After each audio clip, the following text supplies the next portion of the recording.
dan insurance. Kemudian sesi berikutnya adalah why we need alternative to insurance.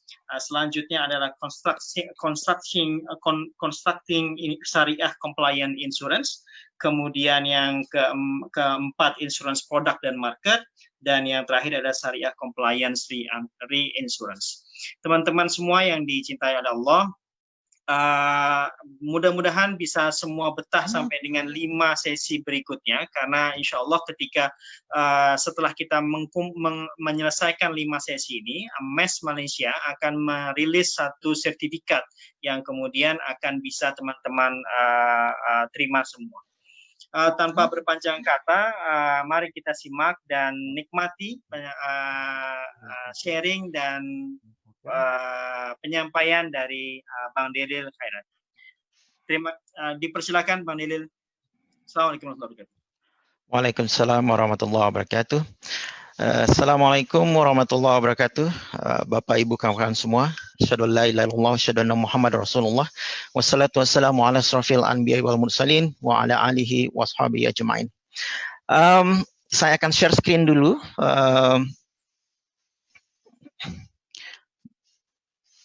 Bisa dilihat di screen Bapak Ibu?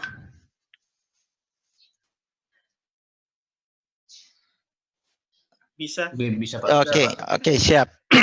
Baik, pertama mohon maaf atas keterlambatan, ada masalah teknis. Tadi kami mencoba sesuatu teknologi yang canggih, tapi ternyata tidak bekerja dengan baik. Selalu begitu problemnya dengan teknologi. Jadi sebagai pengantar tadi, terima kasih Mas Ogi. Sesi ini, yang 5 sesi yang kita rencanakan ini, kami susun sedemikian rupa, sehingga kami harapkan bisa memberi benar-benar pemahaman yang cukup mendasar kepada kawan-kawan semua mengenai asuransi dan asuransi syariah. Yang saya amati selama ini adalah bahwa kita di asuransi syariah, saya pun di asuransi syariah, sering gamang dalam mengembangkan produk, menyusun strategi, karena lebih pada kekurang pahaman kita pada konsep risiko dan insurance itu sendiri. Ya, jadi itu yang membuat kita kadang terjebak berputar di situ-situ saja, dan kita lihat sampai saat ini setelah kurang lebih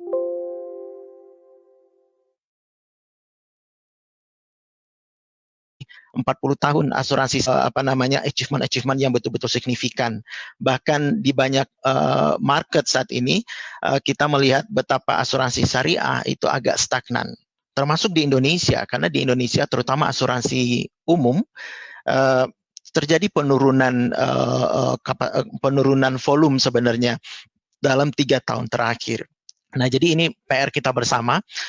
Nah, sesi ini, kelima sesi ini perlu saya tekankan di sini bahwa dipersiapkan dari perspektif praktisi, karena saya adalah praktisi, saya tidak punya background syariah, jadi itu disclaimer saya. Jadi saya ingin mengajak kawan-kawan sekalian berpikir seperti praktisi asuransi dan reasuransi yang konvensional, dan bagaimana kami melihat orang konvensional melihat asuransi syariah.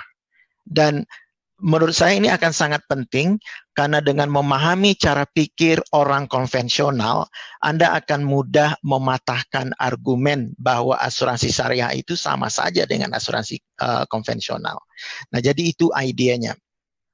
Nah, sesi pertama hari ini kita belum akan menyentuh asuransi syariahnya. Kita akan menyentuh konsep yang sangat mendasar, yaitu konsep risiko.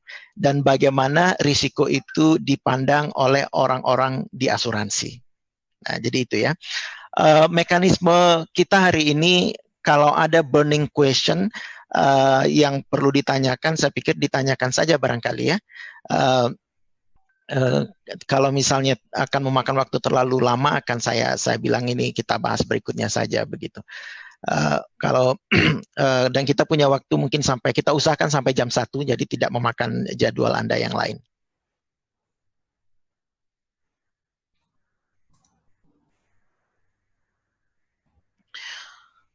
Ya, ini agenda kita hari ini. Yang pertama, apa itu risiko, bagaimana risiko dikategorisasikan, bagaimana risiko itu berubah menjadi kerugian atau disaster, kemudian kaitannya dengan risk management, lalu bias dalam memandang risiko, lalu apa misunderstanding on insurance yang selama ini terjadi di market, ya, di publik sebenarnya. Kita mulai dengan konsep risiko itu sendiri.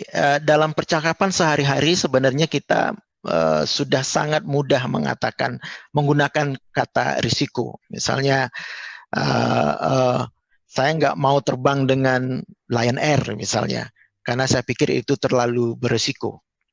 Misalnya ya, setelah kejadian kecelakaan misalnya, atau ketika Anda berbelanja online, meskipun penjualnya tidak terlalu reliable, Anda bilang yaudah saya beli aja, risikonya kecil, gitu ya.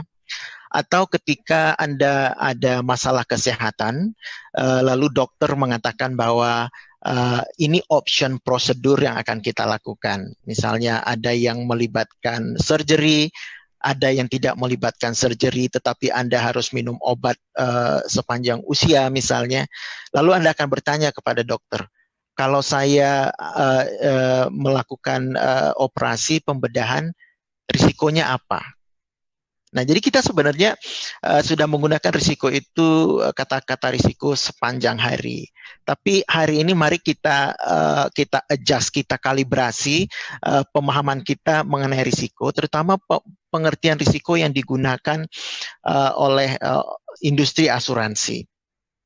Jadi risiko ini umumnya digunakan untuk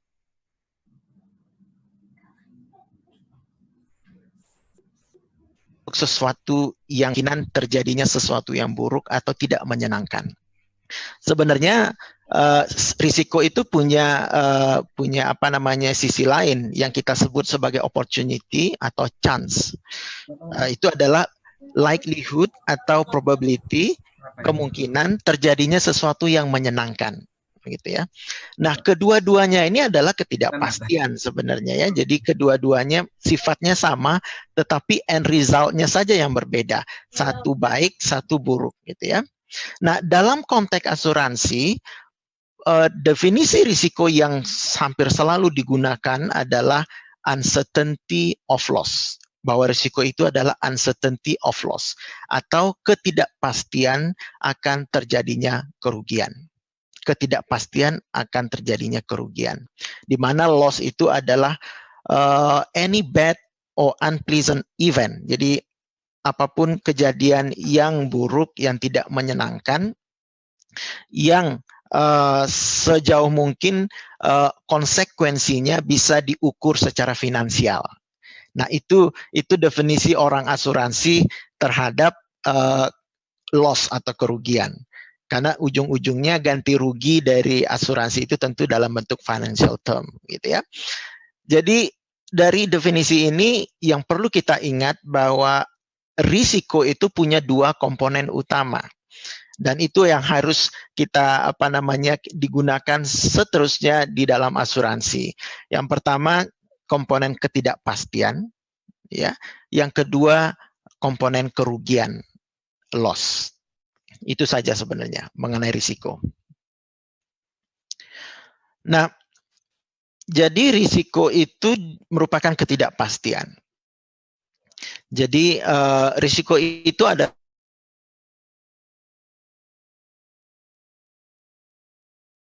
di mana ketika seseorang ada kemungkinan terjadi sesuatu yang buruk padanya.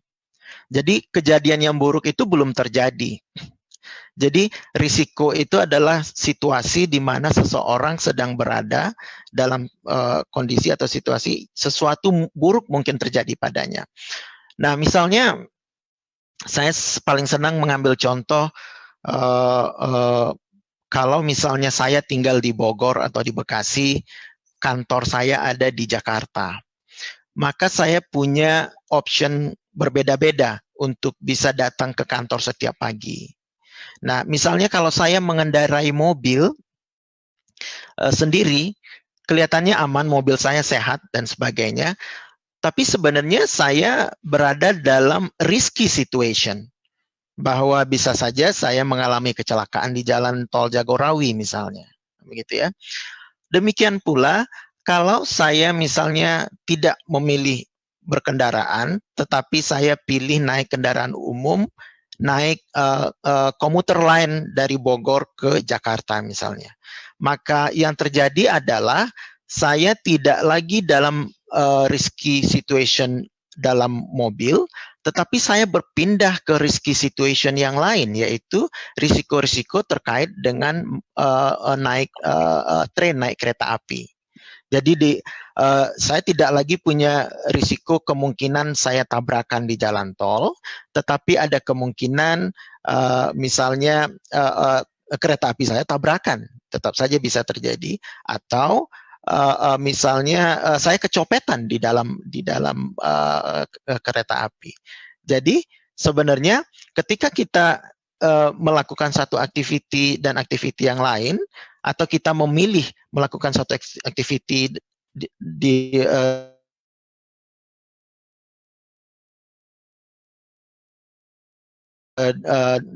situation ke risky situation yang lain. Jadi dimanapun kita berada, apapun pilihan yang kita lakukan dalam melakukan aktiviti, maka kita akan selalu menghadapi risiko, selalu menghadapi kemungkinan sesuatu yang buruk terjadi pada kita. Jadi itu konsep risiko. Oleh karena itu saya suka mengatakan bahwa risiko itu kayak energi. Dulu kalau di sekolah kita belajar di guru fisika, guru kimia kayak pernah bilang bahwa energi itu kekal. Dia tidak bisa dihilangkan, dimusnahkan. Tapi dia berubah dari satu format ke format yang lain. Risiko mungkin kurang lebih kayak begitu. Kita nggak bisa completely eliminate risiko, menghilangkan risiko. Yang bisa kita lakukan adalah berpindah dari satu risiko ke risiko yang lain. Tapi memang tentu derajat satu risiko dengan risiko yang lain mungkin berbeda. Ada yang tinggi, ada yang rendah. Maka secara logis kita biasanya memilih risiko yang rendah. Secara logis, begitu. Sampai di sini ada komentar? Oke, kelihatannya tidak ada. Kita lanjutkan. Jadi, risiko itu adalah situasi di mana ada kemungkinan terjadi kerugian. Jadi belum terjadi suatu kerugian. Hanya ada kemungkinan terjadinya suatu kerugian. Nah, lalu bagaimana risiko ini bisa berubah menjadi kerugian? Jadi di sebelah kiri ini adalah posisi kita risiko. Saat ini kita berada dimanapun misalnya. Lalu ada kemungkinan kejadiannya terjadi risiko. Kerugian, terjadinya loss. Nah, bagaimana transformasi dari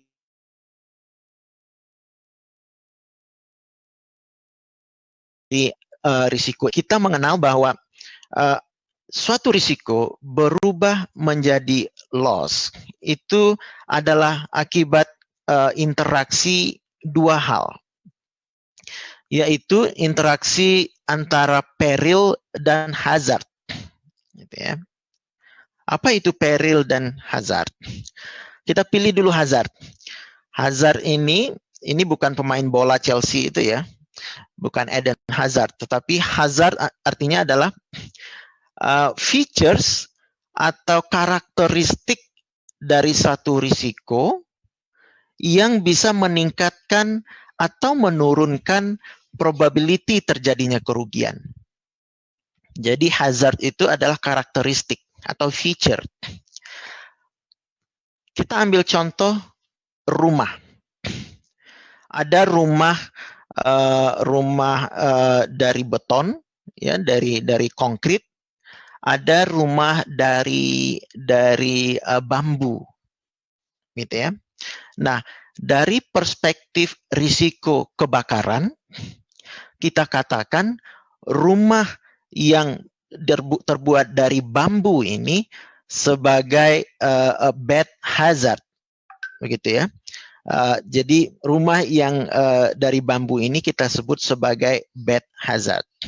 Sementara yang rumah yang dari beton atau konkrit itu kita sebut sebagai rumah yang memiliki good hazard. Secara logis tentu ini mudah kita pahami bahwa kalau terjadi kebakaran, sedikit saja percikan api di rumah bambu, tentu dalam waktu singkat rumah itu bisa segera hangus dan habis.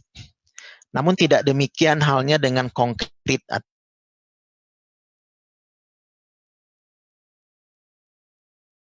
beton. Jadi kerusakan yang timbul lebih kecil. Sehingga di sini dikatakan rumah beton memiliki good hazard, rumah bambu dikatakan memiliki poor hazard atau bad hazard. Itu dari perspektif risiko kebakaran. Tapi kita juga bisa lihat atau analisa dari aspek risiko yang lain. Misalnya dari risiko gempa bumi. Dari perspektif risiko gempa bumi, justru sebaliknya. Rumah yang terbuat dari konkrit itu dikatakan poor hazard. Dan rumah yang terbuat dari bambu itu dikatakan good hazard. Karena kalau terjadi gempa bumi di satu wilayah, karena konkrit ini dia sifatnya konkrit stiff, dia kaku, maka ketika di hit oleh earthquake stroke, dia nggak fleksibel sehingga mengakibatkan kerusakan yang lebih parah. Sementara di satu sisi di bambu, yang bambu itu sebaliknya. Bahwa kalau terjadi gempa bumi, goncangan atau shake, maka rumah terbuat dari bambu itu dia fleksibel, dia ngikutin kemana arah shake itu sehingga kerusakannya jadi minim. Nah, ini konsep yang sangat penting di asuransi, begitu ya. Nah, di asuransi jiwa tentu hazard ini terkait dengan kondisi kesehatan seseorang. Gitu ya, apakah dia punya histori sakit tertentu, nah itu adalah menentukan dia punya good atau bad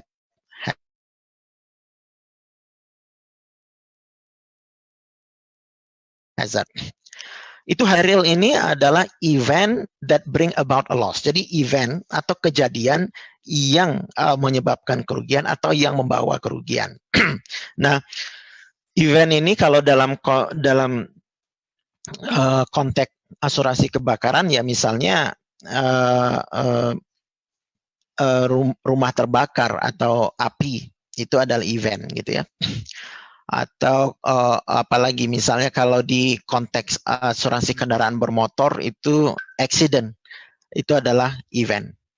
Atau kecurian mobil itu juga event. Kemudian di konteks asuransi jiwa lagi-lagi accident mobil misalnya di jalan raya itu juga merupakan peril. Nah, interaksi antara peril dan hazard inilah yang membawa kerugian. Jadi dalam arti kata, kalau peril itu terjadi, misalnya peril yang sama terjadi pada dua risiko yang hazardnya berbeda, hasilnya bisa berbeda. Seperti saya jelaskan dengan kasus tadi, rumah bambu dan rumah konkrit, gitu ya. Demikian juga peril yang berbeda, tetapi menghantam suatu risiko dengan hazard yang buruk misalnya, maka peril yang berbeda, yang intensitasnya juga berbeda, bisa saja menghasilkan level loss yang sama-sama parahnya. Jadi kurang lebih seperti itu.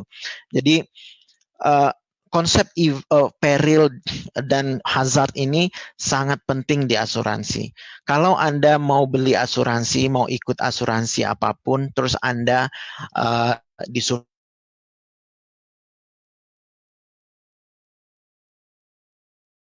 isi banyak agent, itu sebenarnya yang dilakukan adalah sedang mengumpulkan informasi-informasi terkait dengan level hazard Anda. Begitu ya. Karena level hazard Anda itu akan nanti menentukan peluang terjadinya kerugian. Begitu. Kita lanjut ke next slide.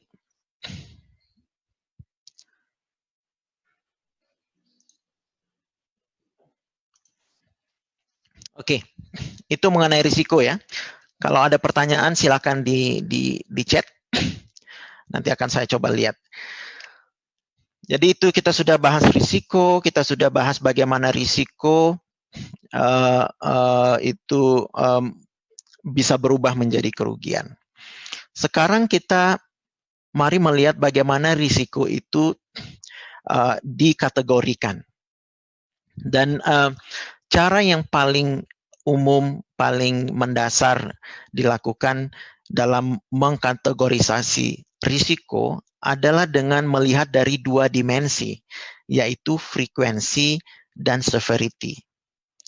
Kedua konsep ini sangat fundamental karena ujung-ujungnya ketika perusahaan asuransi menghitung berapa premi yang perlu di-charge pada suatu risiko, itu sebenarnya adalah kombinasi dari berdasarkan pada peluang terkait dengan frekuensi dan peluang terkait dengan severity. Frekuensi ini tentu terkait dengan kekerapan terjadinya sesuatu kerugian. Ya, seberapa sering kerugian itu terjadi, seberapa sering risiko itu berubah menjadi kerugian, itu frekuensi. Severity itu terkait dengan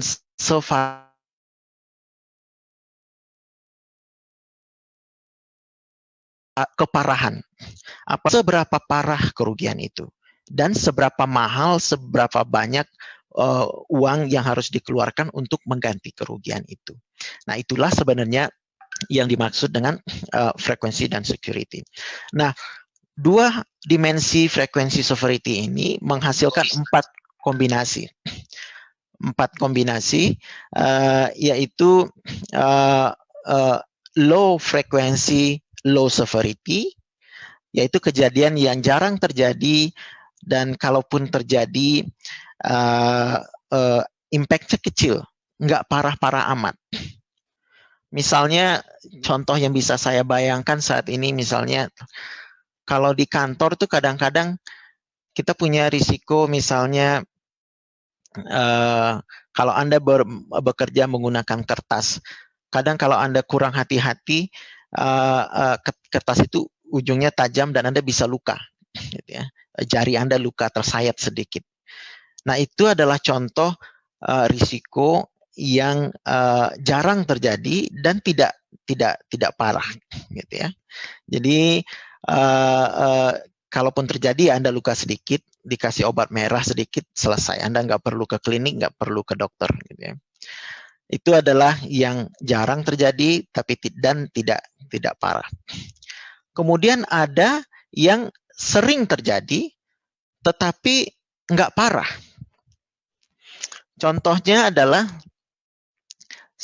ini saya adalah orang yang paling sering kehilangan bolpen, pena. Kayaknya saya itu dimanapun saya melepaskan pena saya dari kantong atau dari tas saya, maka disitulah saya tinggalkan bolpen saya. Jadi saya selalu kehilangan bolpen. Saya selalu sarankan teman-teman yang mau kasih hadiah jangan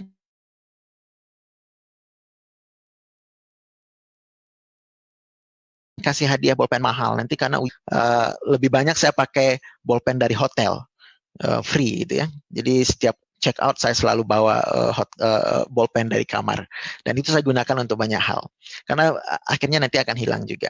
Nah, itu adalah contoh kejadiannya sering. Tetapi kan nggak parah. Berapalah harga satu buah pena misalnya, begitu ya. Itu yang kedua. Yang ketiga, rare, jarang terjadi. Tetapi kalau terjadi dia bisa parah.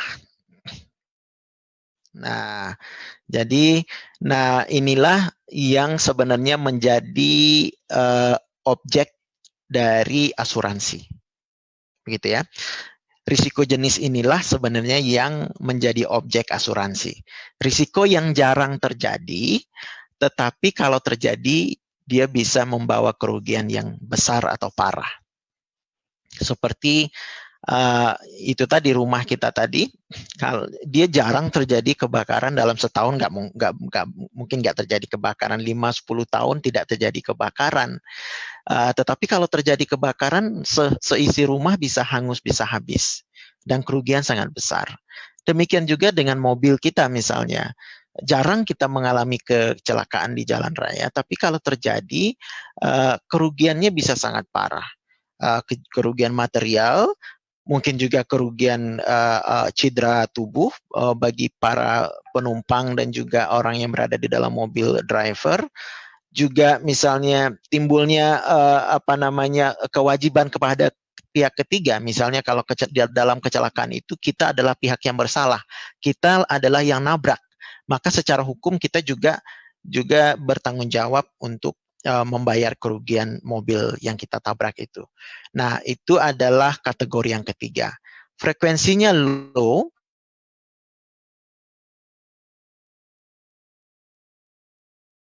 tetapi nggak parah, tetapi dia bisa sangat parah. Nah, yang keempat itu adalah risiko yang udah sering terjadi dan kalau terjadi parah. Nah, ini agak susah nyari contohnya. Misalnya begini, kalau untuk konteks Jakarta, rumah-rumah yang di bantaran Kali Ciliwung itu barangkali masuk kategori ini. Tiap musim hujan mereka kena banjir dan parah gitu ya.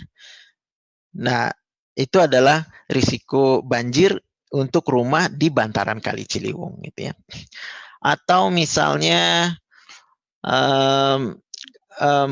tapi jarang juga ya, misalnya ada area-area nggak di Indonesia tapi di daerah di wilayah subtropis yang sering sekali terjadi dihantam oleh typhoon, oleh angin kencang, oleh storm atau hurricane. Itu juga salah satu contohnya. Nah, kelompok yang keempat ini mestinya bisa diasuransikan, tetapi asuransinya yang nggak mau. Karena susah mengkuantifikasi kerugiannya. Saking seringnya terjadi, saking besarnya kerugian. Jadi dia menjadi uninsurable, menjadi nggak bisa diasuransikan, begitu. Ya, jadi itu intinya. Jadi secara umum saya mau bilang bahwa yang menjadi kita punya 4 kombinasi ini. Yang menjadi subjek utama atau objek utama dari asuransi adalah risiko kelompok yang ketiga, yaitu yang frekuensinya rendah, tetapi severity-nya tinggi, bisa tinggi, gitu ya. Oke, ini ada pertanyaan dari Pak Dadan Sundara. Frekuensi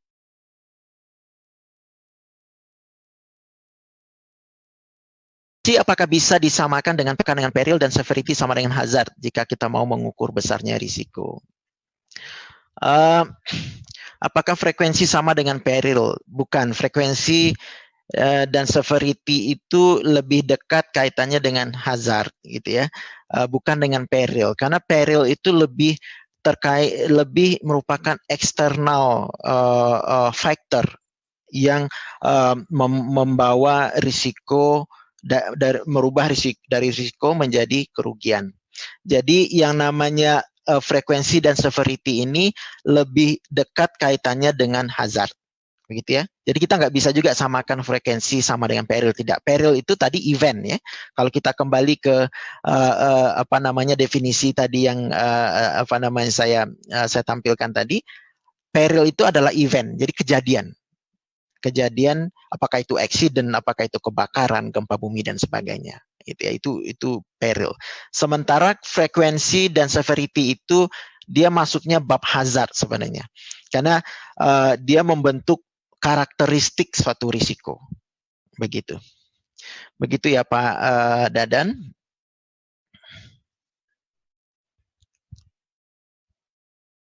Oke, dari Pak Henry Andi Mesta. untuk mengukur frekuensi dan severity bagaimana caranya yang tepat. Oke, itu nanti di bagian berikutnya. Mungkin tidak kita cover untuk sesi ini Pak Henry ya. Akan kita bahas sedikit nanti di bagian lain.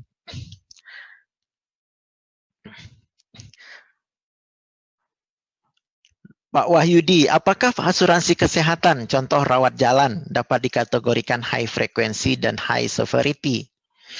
Bisa jadi, gitu ya. Rawat jalan itu umumnya dipandang sebagai high frequency.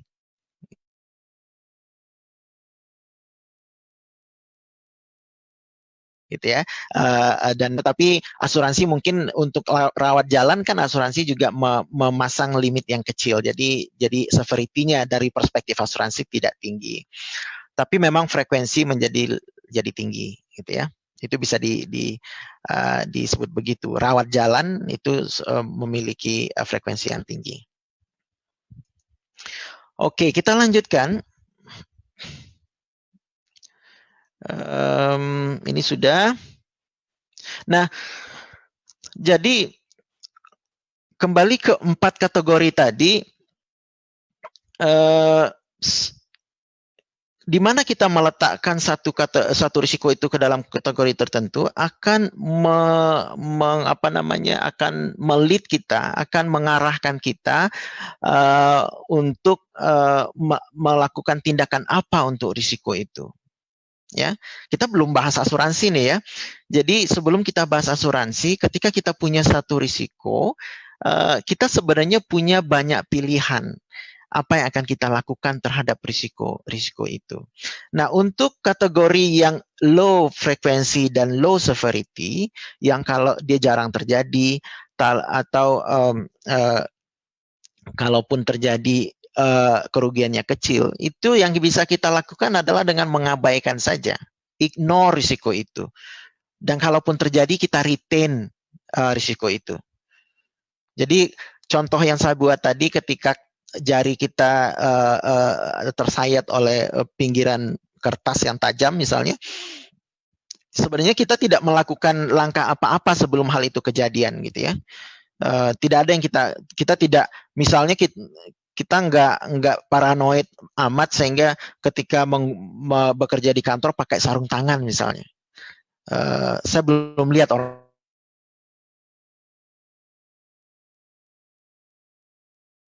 kayak begitu, mungkin ada kali ya, tapi kemudian kalaupun terjadi ya dia cuma tersayat sedikit, agak perih sedikit, tapi bisa cepat sembuh. Jadi oleh karena itu kita ignore, kita abaikan, dan kita retain. Nah, itu biasanya yang action yang kita ambil untuk risiko-risiko yang sifatnya adalah low frequency dan low severity. Kemudian kalau dia high frequency tapi low severity, biasanya kita retain. Boleh juga kita transfer. Nah, contohnya tadi misalnya yang yang bolpen saya tadi itu. Saya sering kehilangan bolpen. Katakanlah sebulan itu, saya ambil contoh aja, saya kehilangan 10 bolpen. Saking seringnya, sebulan saya kehilangan 10 bolpen. Dan bolpen saya nggak mahal, mungkin satu bolpen saya karena saking sering hilangnya, saya beli yang murah yang harganya 5.000 perak, 5.000 rupiah. Maka saya dengan demikian bisa tahu bahwa oke, sebulan saya kehilangan 10, jadi saya mesti budgetin, ada anggaran untuk beli bolpen per bulan itu 50.000, 10 kali 5.000 rupiah. Nah, itu cara saya meretain risiko kehilangan bolpen. Tapi bisa jadi saya transfer ke pihak lain. Misalnya, kantor saya itu selalu menyediakan stationeries, termasuk bolpen. Jadi setiap saya kehilangan bolpen di kantor, saya nggak perlu beli. Saya tinggal ambil di lemari stationery. Dalam hal itu, yang saya lakukan sebenarnya adalah mentransfer risiko kehilangan bolpen ke kantor. Sehingga saya nggak perlu lagi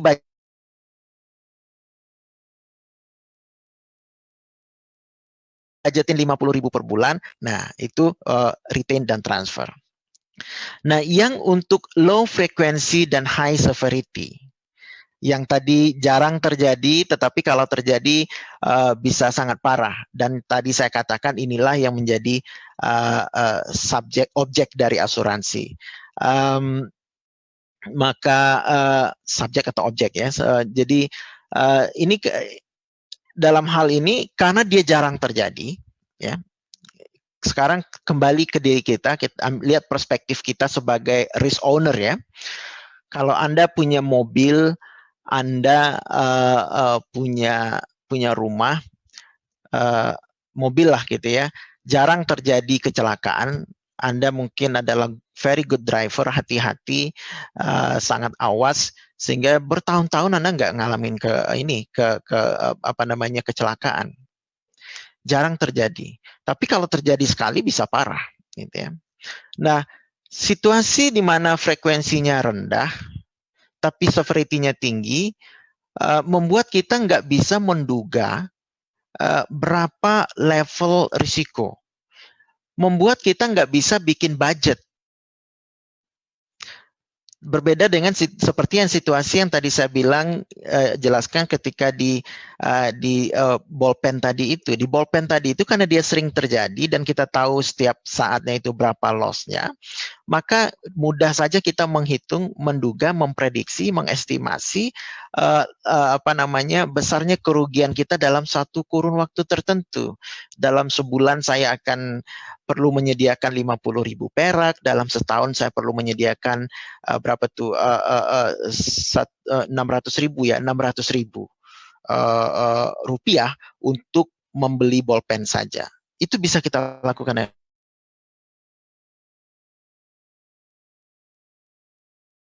dengan mudah. Tetapi low, kita jadi nggak bisa menduga-duga, nggak ada basisnya kita menghitung berapa nih budget yang saya perlu buat per bulan untuk menghadapi situasi di suatu saat mobil saya tabrakan misalnya.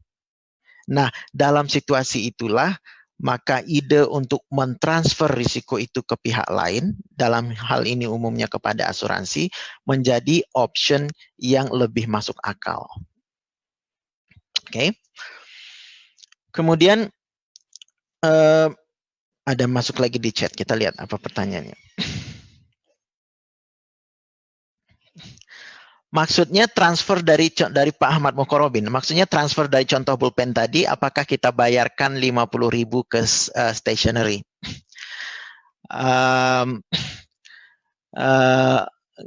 Enggak dong Pak. Jadi kalau misalnya kalau saya transfer satu risiko ke pihak lain, mestinya saya tidak mengeluarkan dana yang sama besarnya kan Pak Ahmad.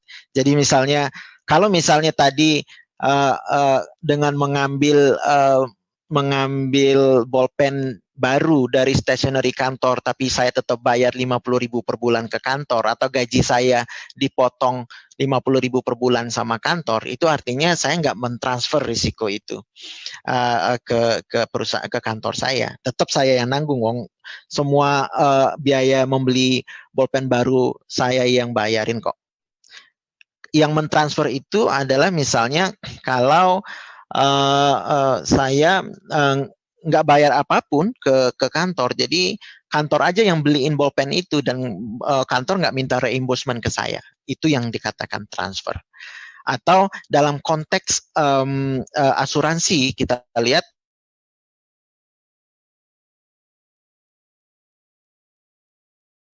untuk mentransfer satu besaran premi yang kita bayarkan dibandingkan dengan kemungkinan terjadinya risiko berbeda jauh. Jadi premi itu jauh lebih kecil daripada besarnya risiko yang kita pindahkan. Nah, dalam hal itu kita masih bisa sebut sebagai transfer, gitu ya. Kalau misalnya biaya mentransfer itu udah sama dengan besarnya risiko yang kita bayar atau hampir sama, bedanya dikit aja, itu tidak lagi bisa dikatakan transfer, atau transfernya menjadi tidak relevan atau menjadi tidak sensible, begitu kan ya. Jadi kalaupun ada biaya dari transfer itu seperti di asuransi, maka biaya itu mestinya jauh berbeda, sehingga konteks ada benefitnya yang kita terima sebagai orang yang mentransfer risiko itu, gitu ya. Alright, kita lanjutkan. Nah, kita sudah bahas risiko itu apa, bagaimana risiko berubah menjadi loss, bagaimana kita mengkategorikan. Nah, mari kita lihat sekarang di mana sebenarnya asuransi dan takaful atau asuransi syariah itu berada dalam konteks risk management framework. Jadi sebenarnya asuransi dan takaful itu adalah hanya bagian kecil dari manajemen risiko. Jadi manajemen risiko itu luas sebenarnya. Dan secara sederhana, manajemen risiko itu adalah proses identifikasi risiko, kemudian mengevaluasi risiko, lalu mengambil tindakan atas risiko itu. Tindakan itu kita sebut sebagai risk control. Gitu ya. Jadi kita identifikasi risiko, oh saya tiap pagi berangkat dari Bogor ke Jakarta, saya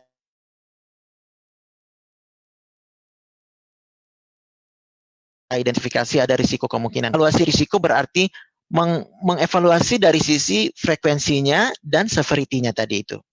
Dari hasil evaluasi itulah kita membentuk opini apakah risiko ini termasuk kategori 1, 2, 3, 4, low, low, high, low, high, gitu ya. Dan apakah saya perlu melakukan sesuatu pada risiko ini? Kalau tidak, saya abaikan saja. Jadi, opini kita terhadap suatu risiko, kategorisasi kita terhadap suatu risiko itu menentukan risk control apa yang akan kita lakukan terhadap risiko itu. Risk control itu dibagi menjadi dua, physical dan financial. Physical itu misalnya, yaitu tadi, misalnya contoh saya untuk menghindari tabrakan di tol Jagorawi, saya mengeliminasi risiko dengan ya udah nggak usah nyetir, tetapi saya naik kereta aja. Walaupun saya eliminasi satu risiko, tetapi ada risiko baru. Atau saya minimisasi risiko. Jadi risiko itu tetap saya jalankan, tetapi saya minimize. Misalnya ketika mau nyetir, saya pastikan mobil saya sehat, remnya sehat gitu ya, dan saya selalu menggunakan seatbelt. Itu adalah salah satu contoh physical risk control. Sehingga apabila terjadi risiko itu, maka severity-nya cenderung akan lebih rendah. Begitu ya. Lalu ada financial risk control. Yang contoh tadi meretain harga bolpen itu yang kita sebut sebagai retention. Gitu ya. Di bawahnya ada memasukkan dalam komponen cost itu adalah seperti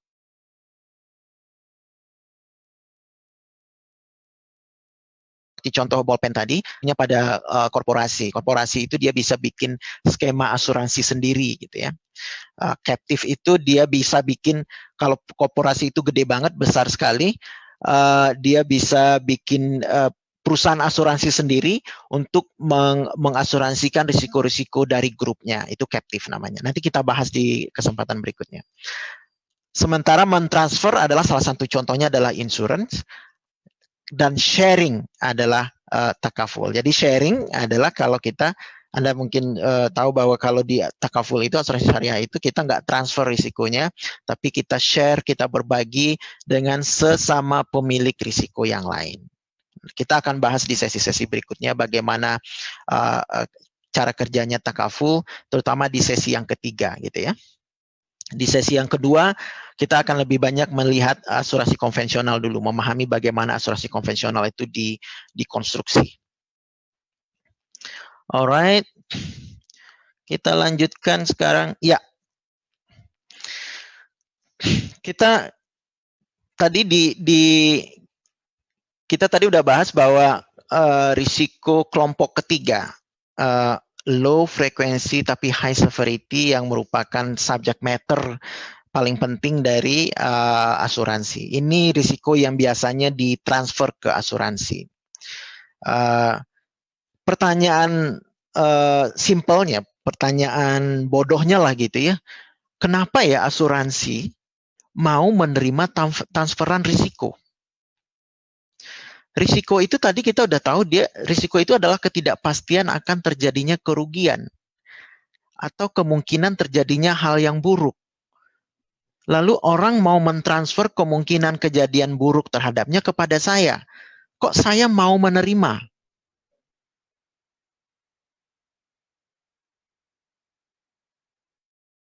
Nah, ini pertanyaan memahami secara fundamental bagaimana sesungguhnya asuransi itu bekerja dalam memanage, mengelola risiko. Makanya saya gunakan istilah holding hot potato di sini karena orang biasanya risiko itu kayak kentang panas, hot potato. Jadi kalau Anda lempar ke orang lain yang menerima itu cenderung juga akan segera mencari tempat melempar ke pihak lain begitu. Tapi kok enggak ya, kok asuransi itu begitu menerima risiko kemungkinan kejadian buruk dari pihak lain, terus dia kumpulin tuh, dia tahan, dia kumpulin, dan orang itu dia cuma dapat bayaran kecil aja dari orang itu. Kok asuransi mau melakukan itu? Nah, mari kita lihat landasan berpikirnya. Jadi sebenarnya yang menjadi masalah dari risiko kategori 3 itu tadi adalah bahwa kita tidak mungkin atau sulit sekali melakukan estimasi atau melakukan prediksi atas risiko itu. Berapa loss itu terjadi dan kapan dia akan terjadi. Kalau terjadi seberapa parah loss itu, kita nggak bisa melakukan prediksi karena jarang terjadi. Jarang terjadi, bisa jadi hanya 1-2 experience di belakang atau sama sekali tidak ada experience. Nah, masalah low frekuensi inilah sebenarnya yang diselesaikan oleh mekanisme risk transfer di asuransi. Ini penjelasan saja bahwa yang saya jelaskan tadi bahwa asuransi itu menyediakan dirinya sendiri untuk menerima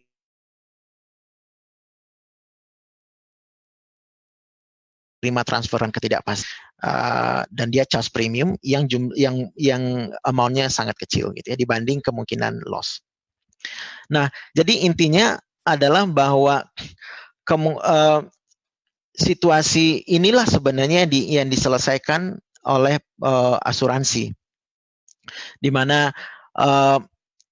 situasi kita yang kita hadapi di kategori 3 ini adalah low frekuensi, tidak mudah diprediksi. Maka yang dilakukan perusahaan asuransi adalah meningkatkan frekuensi. Bagaimana perusahaan asuransi meningkatkan frekuensi? Dengan mempuling risiko. Jadi mempuling risiko artinya mengumpulkan risiko-risiko yang serupa dari banyak pemilik risiko, dia kumpulin jadi satu tempat, terbentuklah pooling of risk. Jadi setiap orang tadi itu punya satu risiko, tapi ketika risiko-risiko itu dipindahkan ke perusahaan asuransi bisa punya risiko 1.000, 2.000, 10.000, 20.000 dan seterusnya. Ketika dalam pool of risk ini number of risk-nya udah besar, maka frekuensinya juga jadi besar. Ya, jadi kalau misalnya saya perusahaan asuransi, dalam portfolio asuransi kendaraan bermotor saya ada 20.000 mobil. 20.000 mobil. Kayaknya kecil sekali kemungkinan dalam 1 tahun tidak ada kerugian sama sekali, tidak ada accident sama sekali yang melibatkan salah satu dari 20.000 mobil di portfolio saya. Pasti ada kejadian. Dan kejadian itu banyak.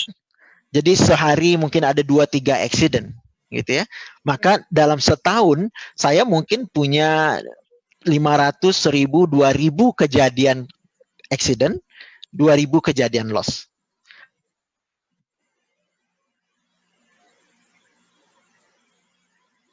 Maka dengan kalau udah high frekuensi, maka risiko itu mudah diestimasi level kerugiannya menggunakan prosedur-prosedur, metode-metode statistik. Jadi kurang lebih begitu idenya. Jadi dengan kata lain, asuransi itu bekerja dengan dua konsep utama, konsep pooling of risk, supaya supaya numbernya banyak, number risikonya banyak, number of loss-nya juga banyak, maka dia bisa menggunakan the law of large number. Anda yang belajar statistik mungkin masih ingat the law of large number, bahwa ini adalah hukum di statistik bahwa kalau kita punya sampel yang ukurannya besar, ya frekuensinya besar, maka estimasi kita terhadap parameter itu menjadi lebih akurat, begitu ya, lebih dekat ke aktual value. Nah, itu yang dilakukan oleh asuransi sebenarnya. Ya, jadi asuransi meningkatkan frekuensi sehingga loss-nya bisa diestimasi, diprediksi dengan lebih mudah. Oke, itu penjelasan mengenai risiko, bagaimana berubah ke loss, kategori risiko, bagaimana risiko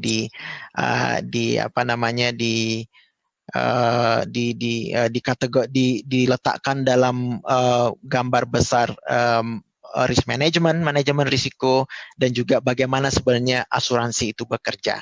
Jadi prinsip dasar asuransi adalah dengan pooling of risk dan menggunakan the law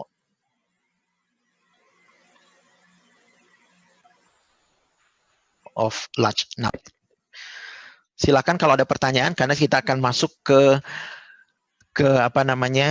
topik yang sedikit berbeda. Oke. Sekarang kita masuk ke area persepsi terhadap risiko. Kita kembali ke definisi yang kita buat tadi di muka, bahwa risiko itu adalah ketidakpastian terjadinya loss. Jadi komponen utama dari risiko itu adalah ketidakpastian, gitu ya. Dan ketidakpastian itu kan sebenarnya sesuatu yang mungkin bahasa syariahnya itu sesuatu yang sunatullah, ya. Bahwa kita ini setiap hari berhadapan dengan ketidakpastian, begitu ya. Dimanapun kita berada, apapun yang kita lakukan, kita berhadapan dengan ketidakpastian. Ketidakpastian akan terjadinya sesuatu yang buruk, atau ketidakpastian terjadinya sesuatu yang mungkin baik. Jadi itu kedua-duanya ketidakpastian. Nah, bagaimana seseorang itu memandang ketidakpastian itu berbeda-beda antara satu orang dengan orang yang lain. Dan most of the time, individual itu bertindak irasional dalam menghadapi ketidakpastian. Begitu ya. Irasional ini timbul karena pandangan seseorang terhadap suatu ketidakpastian, suatu risiko pada suatu kemungkinan, itu sering berbias. Nah, ini problem paling utama dalam menghadapi risiko. Begitu ya. Dan sampai saat ini, problem bias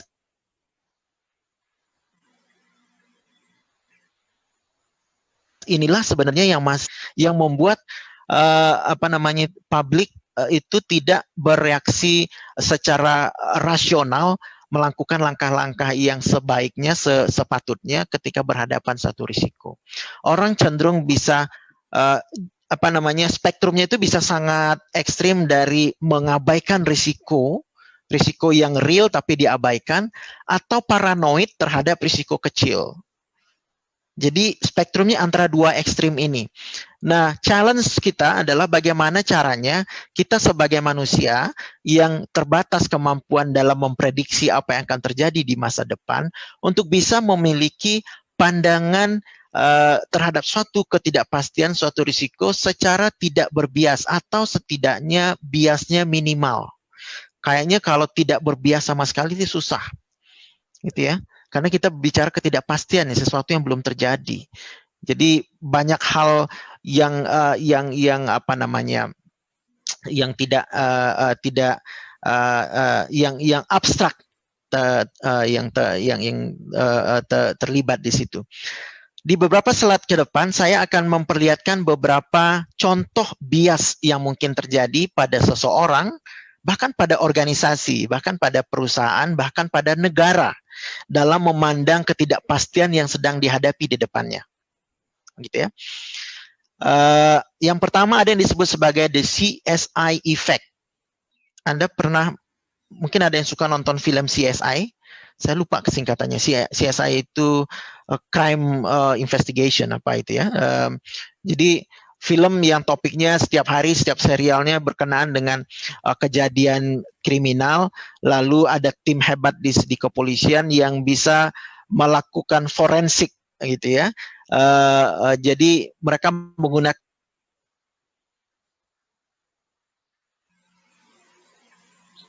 forensic evidence. Dalam film ini, dalam setiap serinya, forensic evidence is portrayed as decisive. Jadi bukti tertentu dianggap sebagai decisive dan apa namanya, dianggap sudah memberikan informasi yang cukup.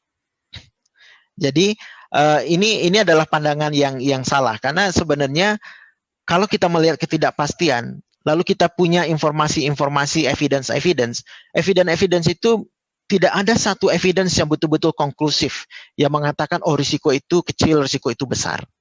Tapi yang terjadi selama ini adalah bahwa evidence itu diakumulasikan. Lalu dari situ kita menduga, mengestimasi, menganalisis apakah risiko ini besar, kecil, apakah kita perlu lakukan sesuatu terhadap risiko ini. Kemudian illusion of control. Anda mungkin sering dengar banyak orang yang nggak berani naik pesawat, tapi dia cenderung selalu naik lebih senang driving saja, karena dia takut kalau pesawat itu mengalami kecelakaan dan jatuh. Sementara kalau di mobil dia bisa kontrol. Nah, ini salah satu ilusi, salah satu bias sebenarnya. Padahal statistik sudah jelas mengatakan bahwa salah satu pembunuh terbesar di dunia ini adalah road accident. Dan terbang dengan pesawat terbang itu merupakan moda transportasi yang paling safe secara statistik. Gitu ya. Nah, ini ilusi of control namanya, karena orang merasa lebih safe ketika dia take charge, take control. Jadi kalau Anda nyetir itu Anda merasa lebih aman, gitu ya. Walaupun Anda tahu yang di sebelah Anda mungkin bisa menyetir lebih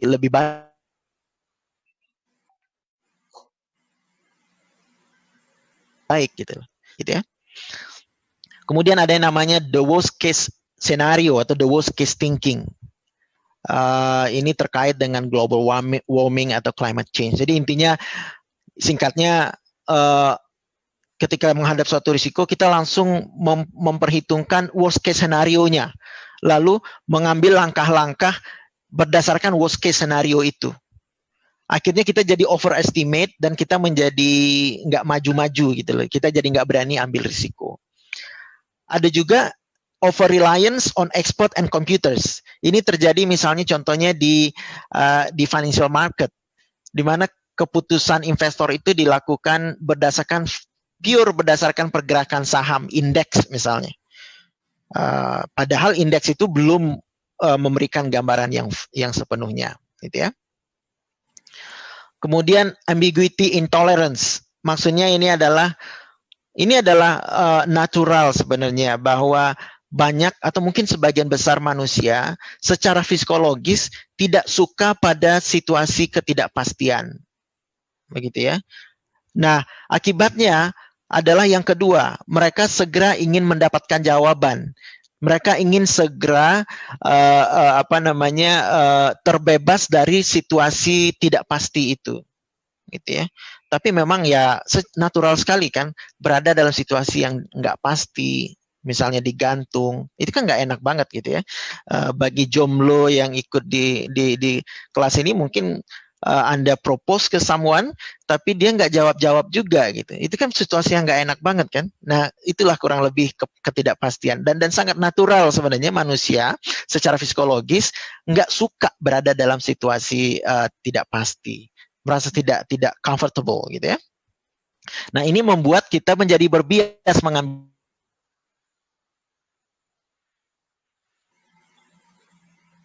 tindakan yang belum lengkap atau dari informasi yang tidak dianalisa dengan cukup.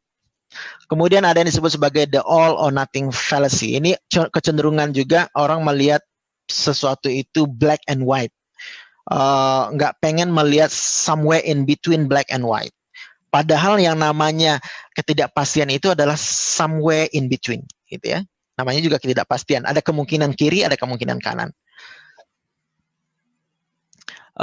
The availability of heuristic ini maksudnya adalah short memory sebenarnya. Kita itu suka dalam menganalisa suatu ketidakpastian atau risiko, kita coba merecall memori kita, kejadian-kejadian yang terjadi di belakang kita, gitu ya. Jadi kalau misalnya kejadian itu pernah terjadi dan kita bisa ingat, lalu kita landaskan kesimpulan kita pada hal itu. Tapi kalau kita nggak bisa ingat atau nggak punya memori tentang suatu kejadian, kita anggap kejadian itu nggak mungkin terjadi. Nah, itu juga bias.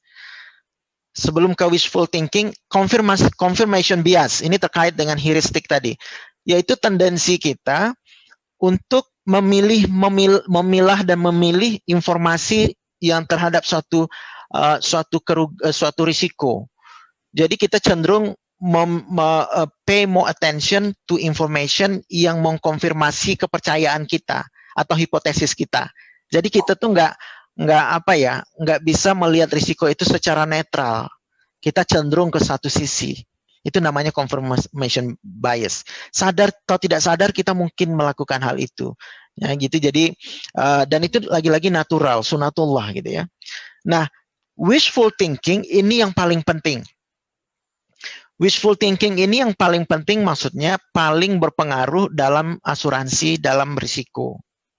Wishful thinking ini maksudnya ya melandaskan sesuatu bukan pada bukti-bukti atau informasi-informasi yang valid, gitu ya. Jadi dia ada dua bentuknya. Ada yang disebut sebagai optimism bias, ada yang namanya pessimism bias. Jadi bias optimis dan bias pesimis. Yang paling bahaya itu adalah bias optimis, yaitu kita itu cenderung overestimate kemungkinan yang baik terjadi pada kita dan underestimate sesuatu yang buruk itu terjadi. Dan ini sangat umum terjadi. Ini adalah bias yang boleh dikatakan widespread. Jadi kalau boleh dikatakan wishful thinking yang optimism bias ini kayak apa namanya? Mungkin ada peserta tolong mute ya. Karena di situ luar biasa. Peserta tolong. Sifatnya itu pandemik, meluas gitu ya. Jadi wishful thinking yang optimism bias ini sifatnya meluas, pandemik. Bisa jadi menginfeksi hampir semua orang. Orang cenderung berpendapat sesuatu yang baik itu terjadi padanya dan sesuatu yang buruk nggak akan terjadi atau kecil sekali kemungkinan terjadi. Nah, ini yang membuat keputusannya terhadap risiko menjadi salah. Jadi dia menjadi memilih risiko itu menjadi tidak misalnya dia tidak memproteksi risikonya dengan baik. Misalnya karena selama 20 tahun terakhir tidak pernah terjadi kebakaran di komplek RT-nya, dia nggak pernah asuransikan tuh rumahnya. Tahu-tahu tahun ini kebakaran. Nah, itu adalah impact dari optimism bias, gitu ya. Oke. Nah, apa yang diperlukan bagi agar kita bisa terlepas dari jebakan bias-bias ini? Maka setiap orang, setiap organisasi itu perlu meningkatkan apa yang disebut sebagai risk intelligence. Artinya intelijensianya terhadap risiko, intelijensianya terhadap ketidakpastian, begitu ya. Ada buku yang sangat bagus sekali, judulnya Risk Intelligence: How to Live with Uncertainty. Di sini dia definisikan, ditulis oleh Dylan Evans. Dia definisikan risk intelligence itu adalah ability dari seseorang, kemampuan seseorang untuk mengestimasi probability secara lebih akurat, begitu ya. Jadi intinya probability orang itu bisa melihat risiko dengan netral, dengan rasional, dengan bias yang minimal. Nah, ini nggak bisa diciptakan cepat, begitu ya. Risk intelligence ini adalah harus dilatih, diasah, begitu ya.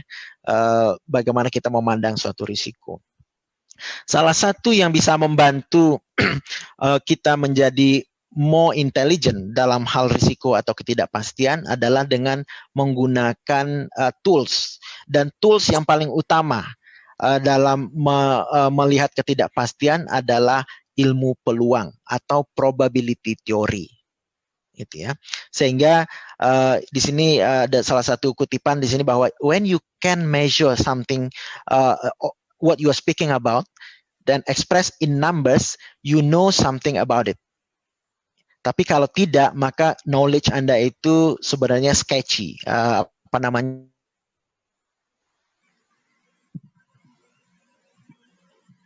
tidak lengkap. Mengekspresikan ketidakpastian di dalam angka, numbers. Dan itulah sebenarnya yang dilakukan oleh para aktuaris di perusahaan-perusahaan asuransi. Yang mereka lakukan adalah memodelkan situasi ketidakpastian, mentransformasikannya ke dalam angka dan menganalisanya secara statistik, begitu ya. Jadi di bawah saya tuliskan di situ. Jadi selain kita harus punya IQ yang tinggi, intelligence quotient, kita juga mungkin perlu punya EQ, emotional quotient. Sekarang mungkin ada baiknya kita juga punya RQ, risk quotient, di dalam analisa psikologis kita. Ini grafik yang menunjukkan di mana orang yang punya Ini grafik yang coba menjelaskan perbedaan antara orang yang punya intelijensia risiko rendah, low risk intelligence, dengan orang yang punya risk intelligence tinggi. Orang yang punya risk intelligence rendah, mereka selalu bermain-main di bawah, di probability estimate 50%. Jadi kalau Anda bertanya pada seseorang banyak pertanyaan mengenai satu kejadian atau suatu kemungkinan, suatu ketidakpastian, Anda tanya berapa persen menurut Anda kemungkinan terjadinya sesuatu. Kalau jawaban orang itu selalu berada di range dekat-dekat 50%, antara 40 sampai 60, paling-paling banter 65, 35, antara 40 sampai 60, maka orang itu sebenarnya memiliki risk intelligentsia yang rendah. Orang itu nggak berani melihat suatu risiko, mendalami suatu risiko, atau tidak punya kemampuan untuk melakukan itu. Jadi orang yang punya risk intelligentsia yang tinggi itu dia akan berada di sisi cenderung ke kiri atau cenderung ke kanan tergantung pada situasi yang dihadapinya. Jadi dia bisa punya ability untuk make up his mind atau her mind. Jadi dia mengambil keputusan, dia berani mengambil keputusan apakah sesuatu itu mungkin tidak terjadi atau mungkin terjadi. Jadi dia berselancar di area lereng ini. Dia tidak ngambil di tengah, di bottom line di sini. Meskipun estimasinya bisa salah, tetapi kecenderungan orang berani memberi jawaban, 80% saya yakin ini akan terjadi. dan seterusnya, atau saya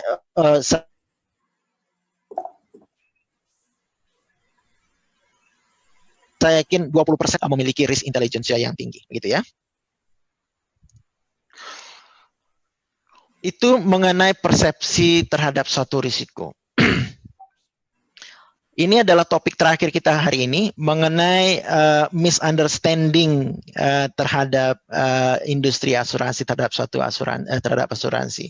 Dan ini terkait dengan tadi, kita nggak jauh-jauh lari dari apa tadi namanya ketidakpastian, dan juga bahwa dalam melihat ketidakpastian ini kita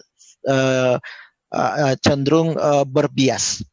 Nah, apabila bias ini berlanjut atau bias ini tidak disadari atau bias ini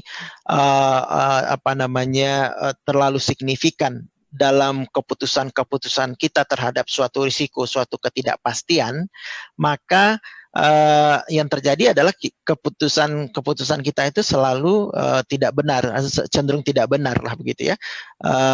Jadi itulah yang membuat industri ini menjadi disalahartikan, disalah mengerti. Begitu. Salah paham yang paling umum di publik kita terhadap asuransi adalah bahwa dengan melupakan bahwa pada dasarnya asuransi itu terkait dengan proteksi, risk transfer, ya, bukan investasi. Nah, ini mungkin sangat umum kita dapati teman-teman kita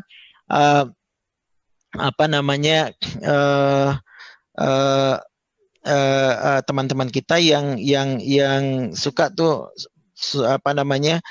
menjadi kecewa setelah membeli asuransi atau punya asuransi jiwa, ternyata hasilnya tidak diharapkan karena dia berpikir asuransi itu adalah investasi. Nah, ini lebih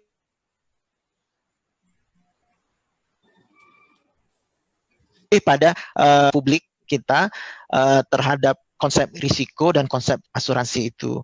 Jadi ini lebih pada literasi ya, di masalah literasi publik terhadap asuransi. Nah, cuma oke, kita ke pertanyaan dulu. Ada pertanyaan ini nih yang dari Pak Hendri lagi.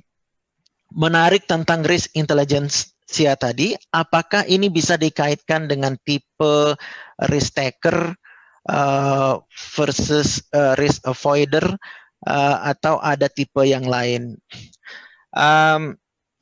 Iya, terkait, tetapi bukan berarti risk taker itu punya intelijensia tinggi. Tidak juga bisa berarti risk avoider itu punya intelijensia risiko yang rendah, gitu ya. Jadi orang bisa punya high risk intelligence sekaligus menjadi risk taker. Orang juga bisa menjadi memiliki high risk intelligence sekaligus dia sifatnya adalah risk avoider, gitu ya. Dan sebaliknya juga bisa terjadi bahwa orang punya low intelligence, gitu ya, tapi dia risk taker. Nah, orang kayak gini orang yang nekat, itu namanya ya. Jadi dia nggak punya intelijensia risiko yang tinggi, tapi suka nekat, suka menempatkan dirinya pada risiko secara gegabah, gitu ya. Jadi antara risiko risk taker dan risk avoider itu dan risk intelligence sebenarnya dua konsep yang berbeda, gitu ya. Risk taker dan risk avoider itu lebih pada kecenderungan orang untuk mengambil risiko atau tidak, gitu ya. Kecenderungan orang untuk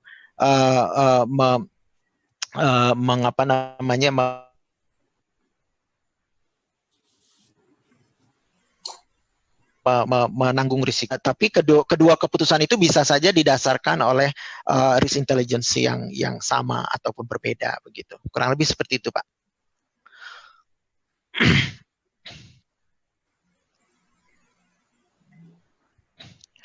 Oke, dari Pak Dadi Adriana. Wah, ini orang asuransi nih kalau saya orangnya nggak salah nih. Baik, Pak, betul. Silakan, Pak, maaf. Waalaikumsalam, Pak Dadi. Baik. Pertanyaannya, how to measure intangible risk, misalnya moral hazard.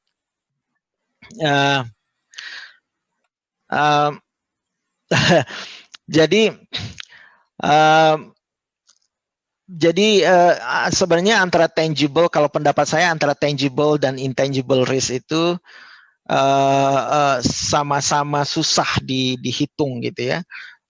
Jadi how to measure-nya sama-sama menggunakan probability teori sebenarnya sebagai alat begitu. Jadi cuma variabel-variabel yang kita gunakan saja yang membedakannya. Tentu saja dalam menganalisa suatu risiko itu dan mencoba mengukurnya, kita bisa pertama menggunakan experience. Kita lihat experience yang sudah terjadi di belakang, lalu kita gunakan itu untuk menduga apa yang akan terjadi di muka. Tapi kan kita tidak selalu ada dalam situasi memiliki experience yang cukup yang bisa mengarahkan kita pada mengestimasi kejadian di masa depan. Sehingga selalu ada situasi bahwa kita nggak bisa menggunakan experience, maka kita lebih menggunakan skenario sebenarnya atau modeling gitu ya. Kita gunakan saja logic ratio kita untuk menduga skenario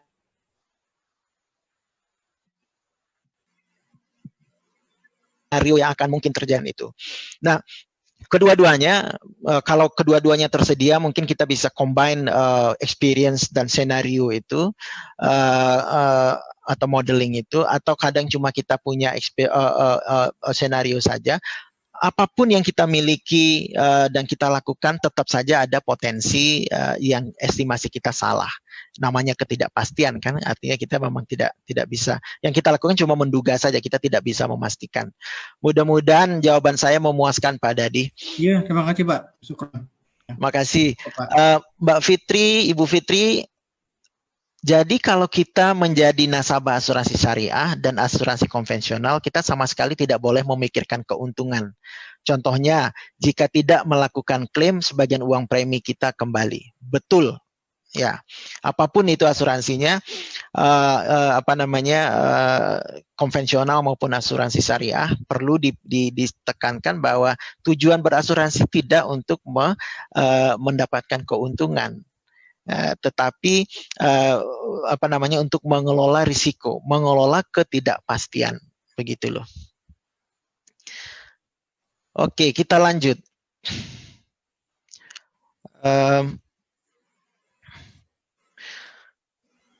Jadi kita di sini tadi ya, bahwa bias itu membuat asuransi ini disalah mengerti.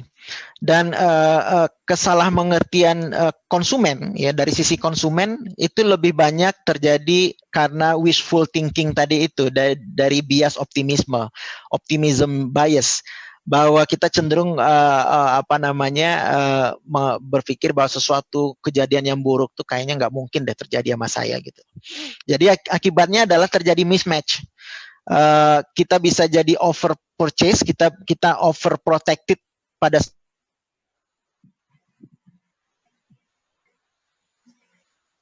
satu risiko, kita suka overprotected pada produk-produk medical cash plan atau homeowners atau asuransi asuransi travel misalnya.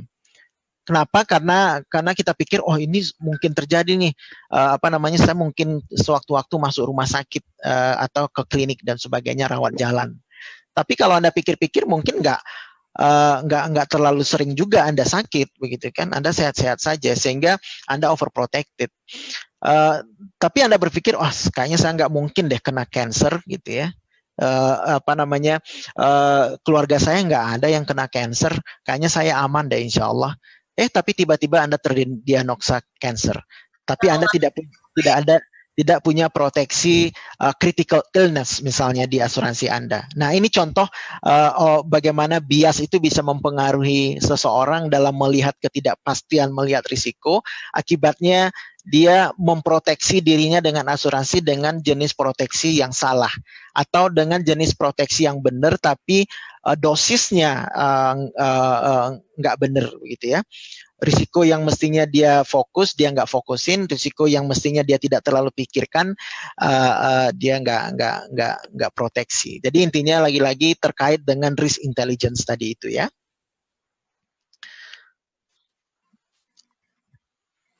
Di sisi asuransi juga demikian. Jadi perusahaan asuransi itu juga cenderung berbias sebenarnya. Walaupun mereka adalah terdiri dari orang-orang yang berkecimpung dengan ketidakpastian setiap hari, mengumpulkan risiko, mempuling risiko dari pihak lain, tapi mereka tidak terbebas dari bias. Dan mereka juga mungkin sangat mungkin bahkan untuk menjadi korban bias optimisme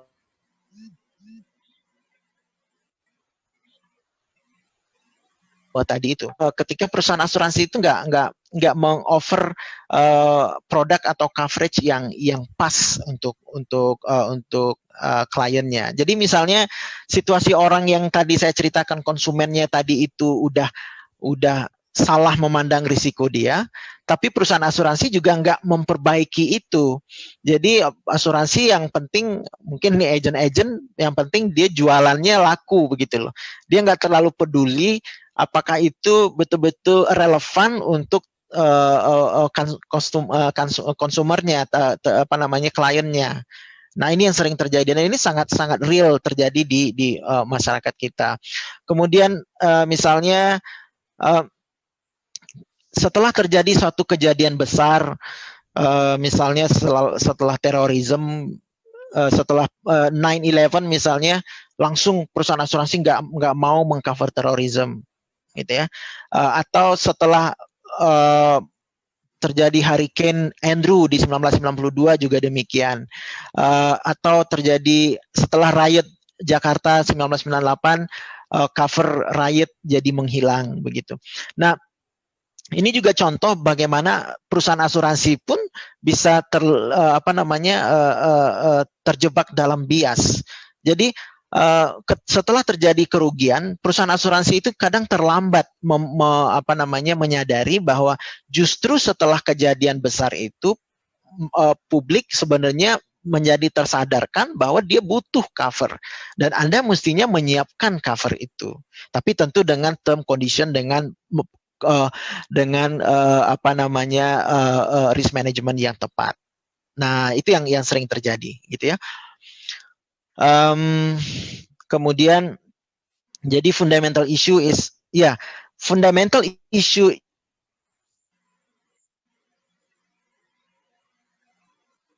jadi somehow asuransi itu sudah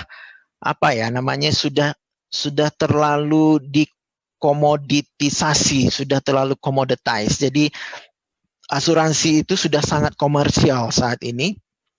Jadi publik, industri, semua stakeholders itu udah memandang asuransi itu udah kayak jual beli bener gitu loh. Tanpa sudah mulai melupakan bahwa asuransi itu pada prinsipnya adalah pengelolaan risiko. Akhirnya ketika asuransi itu dilihat secara komersil, kacamata komersil, akhirnya ujung-ujungnya ya untung rugi juga gitu loh. Perusahaan asuransi bicara untung rugi, dan tadi sesuai pertanyaan Mbak Fitria tadi, akhirnya publiknya, konsumennya juga melihat asuransi dari perspektif untung rugi. Nah, jadinya ngaco, gitu ya, jadinya ngaco. Jadi salah satu yang membuat ini adalah karena begitu asuransi diletakkan dalam kerangka classical economic, di mana interplay antara demand supply itu dianggap sama dengan komoditi yang lain, bahwa keputusan membeli atau tidak membeli sesuatu itu rasional, keputusan untuk menjual sesuatu itu juga rasional, maka kita terjebak dalam situasi seperti ini sekarang. Jadi asuransi itu disalah mengerti oleh semua orang yang terlibat di dalamnya, dan asuransi itu menjadi tidak efektif dalam menjalankan fungsi utamanya, yaitu mengelola risiko di dalam society, begitu ya. Nah, jadi sebenarnya yang saya tutup presentasi ini dengan komentar bahwa kita semestinya tidak bisa terlalu rely too much, too heavily dalam menggunakan classical economics yang demand supply yang untung rugi itu tadi, bahwa semua yang terlibat itu rasional. Tapi kita perlu mempertimbangkan aspek yang lebih soft daripada itu, yaitu terkait dengan feelings, emotion, fuzzy thinking, dan imperfect foresight. Imperfect foresight ini ramalan yang tidak sempurna. Nah, aspek-aspek soft inilah yang belum diadres dengan baik oleh industri sejauh ini, begitu ya. Ini adalah topik yang berat sebenarnya. Saya tidak akan masuk jauh ke sini, tapi paling tidak ini bisa men-trigger Anda untuk melihat bagi situasi terkait dengan asuransi. Oleh karena itu mungkin sudah saatnya juga industri asuransi dan akademisi juga melihat asuransi ini dalam kerangka behavioral economics. Jadi salah satu cabang ekonomi yang mempertimbangkan aspek-aspek emosi,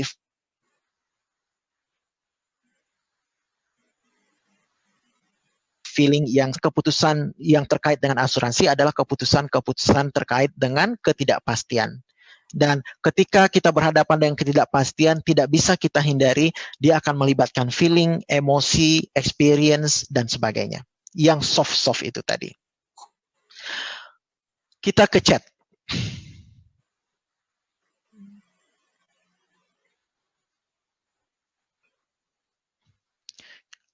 Ada dari Pak Ogi, kita sampai jam 1. Kita punya 9-10 menit lagi.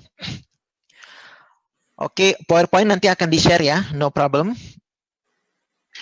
Dari Ibu Eva Fauzia, apakah asuransi kesehatan BPJS di Indonesia sesuai dengan prinsip syariah? Ini berat ini.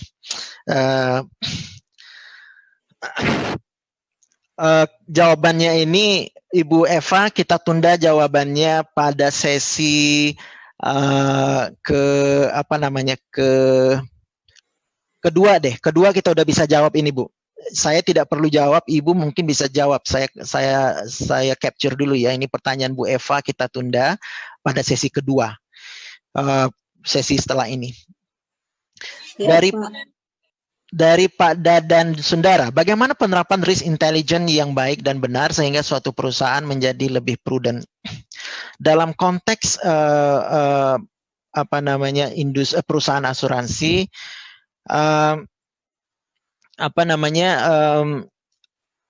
Risk intelligence ini bisa dibangun apabila perusahaan asuransi itu secara umum memiliki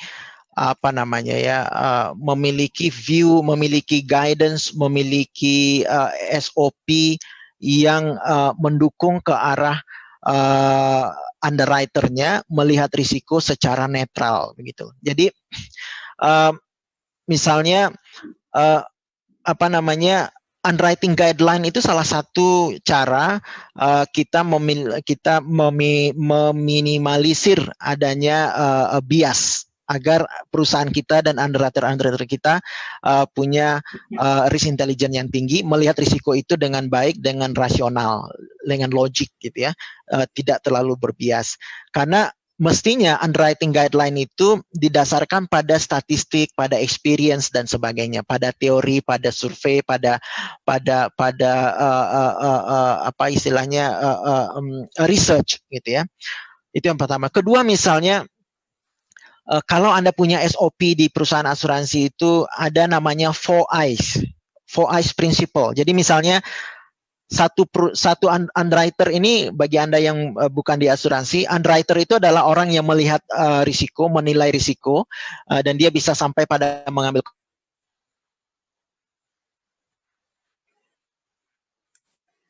keputusan yang dikenakan. Itu namanya underwriter. Nah, ketika satu orang underwriter menganalisa suatu risiko, dia membentuk opininya sendiri, gitu ya, maka ada istilah prinsip yang mestinya dilakukan namanya 4 Eyes Principle, yaitu kita minta dua pasang mata yang lain, artinya underwriter yang lain, untuk melihat juga analisa dia. Benar apa enggak nih? ada bias nggak di analisa dia orang ini gitu loh. Nah, jadi keputusan diambil setelah kedua orang ini sepakat.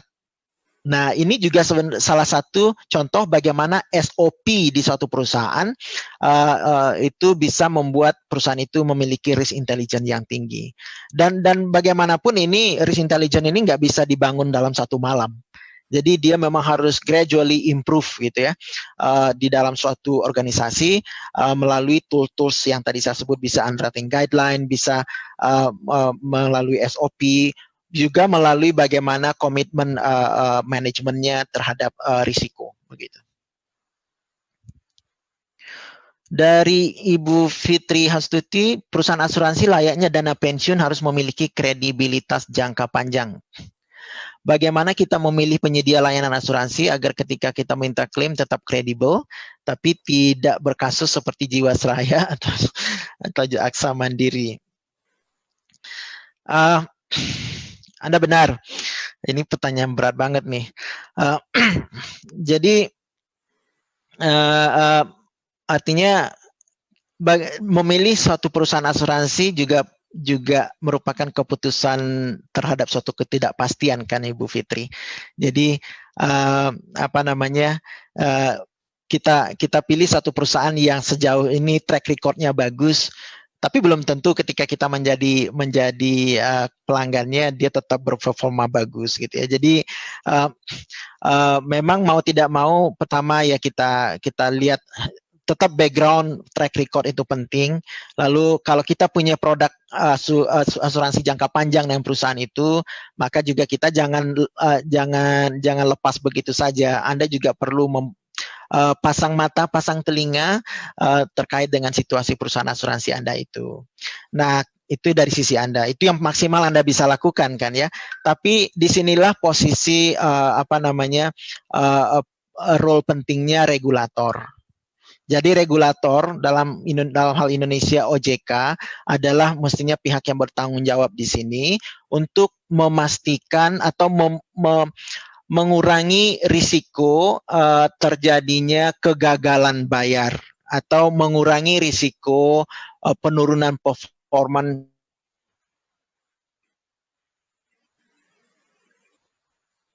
yang signifikan, mengawasi bagaimana suatu perusahaan asuransi itu bekerja. Jadi setiap ada dia juga yang memberikan aturan-aturan gitu. Nah, sebenarnya kalau dia memberikan aturan yang benar, kemudian juga mengawasi implementasi aturan itu, maka kemungkinan kasus seperti Jiwasraya itu bisa di minimize kemungkinannya gitu.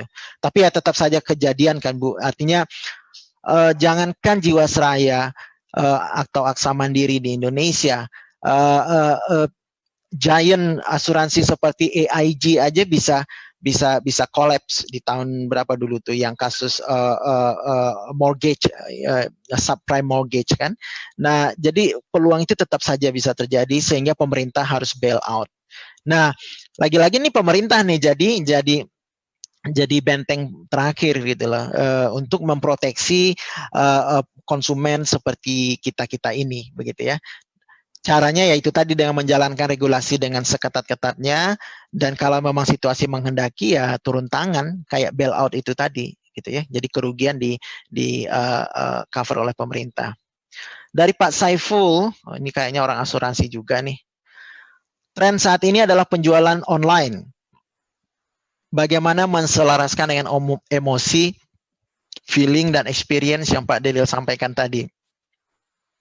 Penjualan online biasanya less human touch. Ini pertanyaan yang baik sekali Pak Saiful. Meskipun online itu human touch-nya less, tetapi bukan berarti tidak ada keterlibatan emosi. Jadi bagaimanapun keputusan seseorang untuk membeli asuransi baik offline maupun online itu tetap merupakan suatu keputusan yang kompleks yang mungkin juga berbias begitu ya. Sehingga tetap saja bagaimana sebuah perusahaan asuransi itu mengoffer mengoffer produknya secara online juga harus memperhitungkan faktor emosi, feeling, experience tadi Pak Saiful. Nah, dan itu sudah sangat sangat disadari oleh industri asuransi yang sudah menjual produknya secara online. Karena bagaimana interaksi antara mesin itu dan website itu dengan publik pun mereka pertimbangkan secara sangat hati-hati, mempertimbangkan emosi dan feeling. Jadi terkait dengan tampilan websitenya, pertanyaan-pertanyaannya, berapa langkah untuk bisa closing dan sebagainya, itu adalah hasil dari analisa assessment terhadap emosi, feeling dan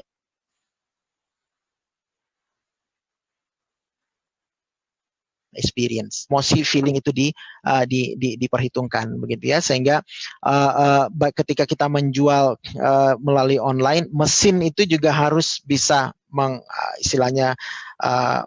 memperhitungkan hal itu. Alright, kayaknya pertanyaan sudah habis. Kita juga tinggal 2 menit lagi saja menuju jam 1. Mungkin kita cukupkan saat ini saja ya, Pak Ogi ya. Jadi kita stop di sini. Kita lanjutkan nanti di sesi kedua. Tunggu kabar dari Pak Ogi untuk sesi kedua kapan kita lakukan. Terakhir mohon maaf atas kesalahan teknis tadi. Insya Allah di sesi kedua tidak terjadi lagi. Kami mudah-mudahan kita bisa belajar dari experience ini. Dan slide nanti akan saya share melalui Pak Ogi. Nanti bisa Pak Ogi teruskan ke teman-teman yang lain. Oke, itu saja dari saya. Saya serahkan kembali ke Pak Ogi. Wassalamualaikum warahmatullahi wabarakatuh. Waalaikumsalam warahmatullahi wabarakatuh. Terima kasih sekali Bang Delil, menggarisbawahi betul, mohon maaf awal tadi karena terjadi uncertainty juga. Tapi insya Allah kami sudah rapikan dan insya Allah nextnya kita akan berjumpa dengan model dan cara yang lebih menarik dan bagus tadi. Wrap up-nya tentu tidak akan sebagus Bang Delil tadi menyampaikan, dan bapak-bapak saya amati tadi juga sudah lebih expert dibandingkan saya. Hanya ada hal yang menarik tadi, hari ini kita belajar tentang uncertainty, ketidakpastian, dan sebagai makhluk yang berakal, maka kemudian kita akan berusaha untuk kemudian mereduce uncertainty tadi. Namun secara natural kita juga paham sebagai orang yang beriman bahwa ada 2 model uncertainty. Yang pertama adalah natural dan yang terkait dengan memang nature-nya demikian, dan yang kedua adalah yang tidak natural. Dan kalau dalam aspek kerangka masyarakat ekonomi syariah, maka uncertainty tadi boleh difahamkan sama seperti takdir, sebuah kondisi yang kemudian terjadi karena kita terlalu bersemangat dan tidak mempunyai incomplete information untuk memilih sesuatu, untuk kemudian mengeksekusi sesuatu.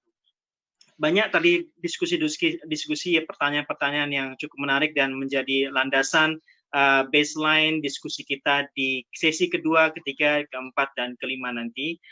Stay tune di MES Malaysia dan Delil Khairat TV. Mudah-mudahan apa yang kami sampaikan ini bisa bermanfaat. Dan sebagai info bahwa Pak semua yang lainnya, bahwa MES Malaysia rutin untuk mengadakan kajian seperti ini, bukan hanya terkait dengan insurance, kami juga punya nanti terkait dengan usul fiqh, muamalah, dan fikih terhadap produk Islamic Finance. Demikian yang dapat kami sampaikan, lebih kurangnya mohon maaf. Terima kasih sekali lagi Bang Delil, terima kasih semua teman-teman yang sudah peserta, dan terima kasih Mas Imam serta Mas Ahlis yang telah membantu kami untuk online. Mohon maaf segala kekurangannya. Wassalamualaikum warahmatullahi wabarakatuh. Waalaikumsalam warahmatullahi wabarakatuh. Waalaikumsalam warahmatullahi wabarakatuh.